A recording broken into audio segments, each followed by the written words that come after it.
So here's the trunk of the Mach 1. Looking at the right rear tire well, discovered that if I push on this metal part back here, I'm getting that creaking sound.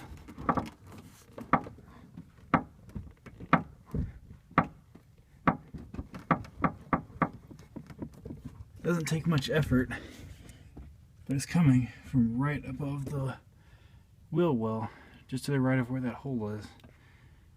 I can't figure out what that is.